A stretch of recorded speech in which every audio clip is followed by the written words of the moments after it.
ଏଠି ଏକ chromite washing plant ହେବାର ଅଛି। ପ୍ରାୟ ଜନଶୁଣାଇବା 11 ତାରିଖ ଦିନ ଆସନ୍ତା 11 ତାରିଖ ଦିନ ହେବ। କ୍ରୋମାଇଟ୍ ୱାସିଂ ପ୍ଲାଣ୍ଟ ହେଲେ କ୍ରୋମାଇଟ୍ ଓଭର ସବୁ ଆସିବ, ଏଠି ଧୁଆ ହେଇକିରି ତାକୁ ପ୍ୟୁରିଫାୟାର କରାଯାଇକିରି ସେ ଅଲଗା ପ୍ଲାଣ୍ଟକୁ ଯିବ।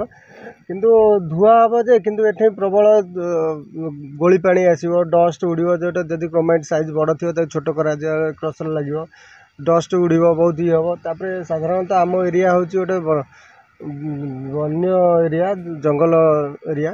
ଜଙ୍ଗଲ ଏଠି ବହୁତ ପଶୁପକ୍ଷୀ ବହୁତ ଅଛନ୍ତି, ଯେଉଁ ପାଣି ପିଇକି ସେମାନଙ୍କ ଦେହ ଫେହ ଖରାପ ହେବ। ସାଧାରଣତଃ ଜଙ୍ଗଲ ପଶୁ ହାତୀ, ହରିଣ ଏମାନେ ତ ସେଇ ସବୁ ପାଖରେ ଯେଉଁଠି ତିଆରି ହେଉଛି ସେଇ ପାଖରେ ଥିବା ଝରଣା ଓ ନାଳ ଉପରେ ଆଶ୍ରୟ କରନ୍ତି, ଯାହାଫଳରେ ପରିବେଶ ବହୁତ କ୍ଷତି ହେବ।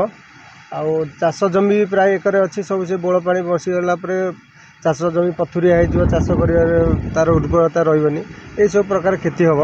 ଇଣ୍ଡଷ୍ଟ୍ରି କି ଇଏ ବିରୋଧ ନାହିଁ, କିନ୍ତୁ ଉପଯୁକ୍ତ ଜାଗାରେ ହେବା ଦରକାର। ଏ ଜାଗାଟା ଉପଯୁକ୍ତ ନୁହେଁ, କାହିଁକିନା ପରିବେଶ ପାଇଁ, ଆମମାନଙ୍କ ପାଇଁ ଆଉ ଜଙ୍ଗଲ ଜନ୍ତୁମାନଙ୍କ ପାଇଁକା ଏ ଜାଗା ଉପଯୁକ୍ତ ନୁହେଁ।